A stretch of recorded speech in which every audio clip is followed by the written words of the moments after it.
श्रीभृगुदेवं रघुनाथं यदुनाथं बौद्धं कल्क्यम् अवतारादशवेदविधानं न गुरोरधिकम्। ॐ नमो भगवते वासुदेवाय। श्रीमद्भागवत महापुराण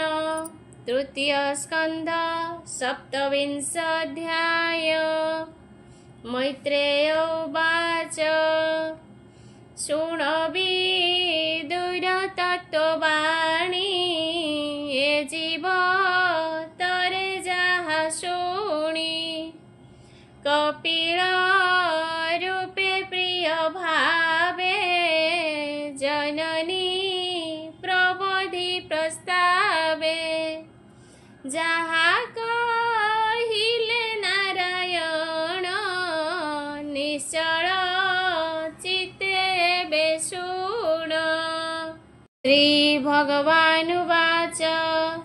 विष्णु कहन्ति तो समने मनुतनया सन्निधाने शृण जननी एकमने जे हरि अजनिरञ्जने निर्गुण निर्विकारमये वसई आत्मा रूपे देहे से धर्म देहे बद्ध होई आत्मा को अहंकार बही आत्मार दुख सुख जाने कर्मर गति न प्रमाणे आत्मार गति आत्मा पाखे नित्य भ्रमई दुख सुखे देह को करे अहंकार एणु हरई ज्ञान तार निरते अहंकार घेनी सेहु पड़ई नाना जोनी जे मनते जड़े प्राणी पसे पुणी उठिले शिर दिसे जन्म मरण एहि मते अर्जिला कर्मर आयते आत्मार कर्म फल घेनी एमन्ते भ्रमे नाना जोनी अज्ञाने घोर संसारे जीव भ्रमई अहंकारे दुख भई बारे बारे आत्मार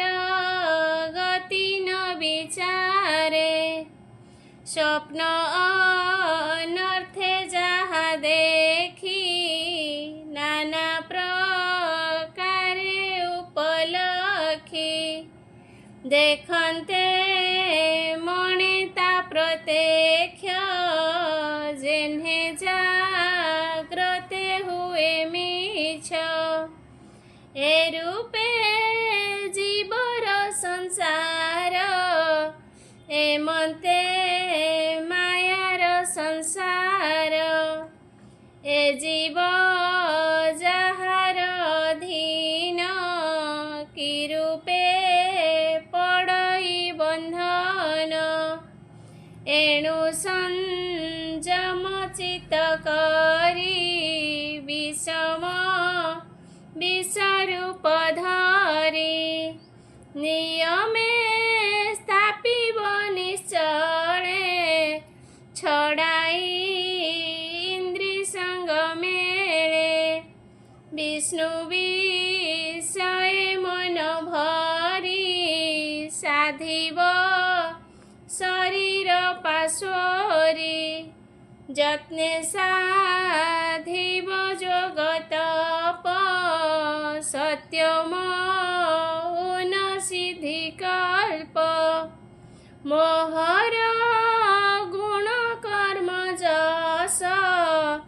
श्रवणे होइब हरस सकल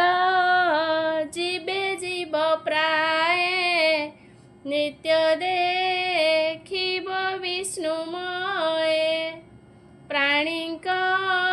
हिते थिब नित्य चंचल हृदय संजुते आश्रम आश्रा तत्वमते सत्य शौच इंद्रिजुते करी छाड़िब जड़ देह त्रिअहंकार माया मोह होइब तुष्ट दया शांति धैर्य छाड़िब मन भ्रांति एते साधने चित्त करी दृढ़े साधिब ब्रह्मचारी श्रीकृष्ण श्रवण कीर्तने निरते साधिब जतने ए सर्व प्रकाश अधीन खंडई जीवर स्वाधीन हरिचरण भक्ति बिने उपाय न घटइयाने एबे जननी धीरे सुण कहिबा जोगर लक्षण तेजीब विषय भ्रमण मनर संतोष बंधन संतोष चित्ते जथा लाभे भज चरण जथा भावे ए ग्राम्य धर्म परिहरी मोक्ष आसने आश्रा करी जीव कुशल सर्वस्थाने चिंतिब परम जतने दूरे ते जीव मिथ्या भाषा दूरित बुद्धि पर हिंसा धन अर्जन अति गाढ़े चिंता न करिब निबिड़े तपस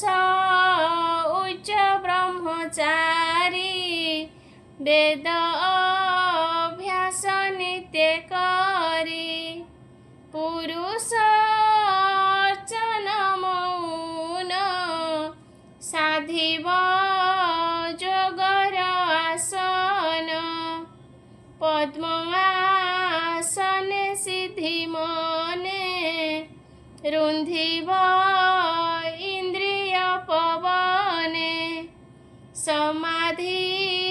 धारण मौनि अष्टांग जोगे थाई मुनि जहा चिंतन्ति तत्वज्ञानी परम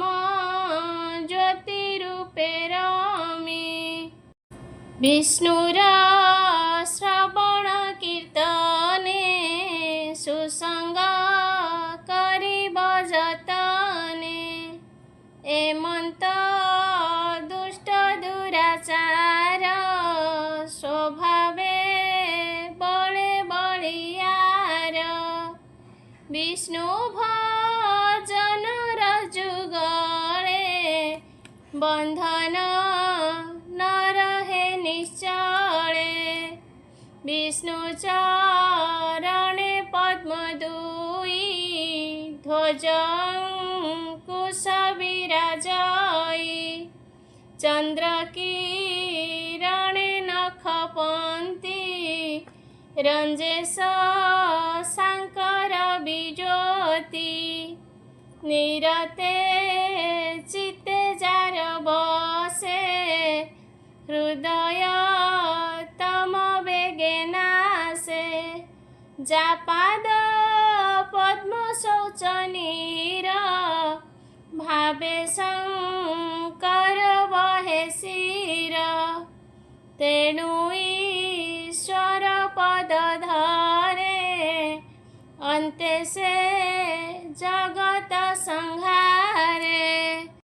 से पाद पद्मे अविरते हृदय चिन्तन्ति दृढचित्ते देवे भक्त तमनासे पर्वत जेन्हे वज्र त्रासे हेमंत चिंती देव हरि अन्ते गमई विष्णुपुरी एबे जननी कहूँ शुण जे भक्ति जोगर लक्षण दम्भ मच्छर हिंसा छळे क्रोध कुटिल भाव बळे जे विष्णु भजे हीन ज्ञाने व्रत विषय चिंती ध्याने तामस भक्ति बोली तार ता भाव के करू गोचर से विष्णु भक्त मध्ये बर ता भाव देवे अगोचर दारा तनय धर्म अर्थे विष्णु को भजी बजे मन्ते राजस भक्त बोली तारे पांचई आत्मार प्रकारे बाह्य अंतरे माया तेजे केवल विष्णु भावे भजे सात्विक भक्ति बोली तारे न बुड़े संसार सागरे शुण राजन परिमाणी विष्णु जे मंत निर्माणी विष्णुर गुण गुणी जेबे रोम पुलक तनु भावे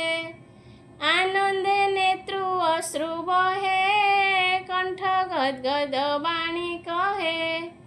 चेतना बुद्धि अहंकार जे भूत विषय गोचर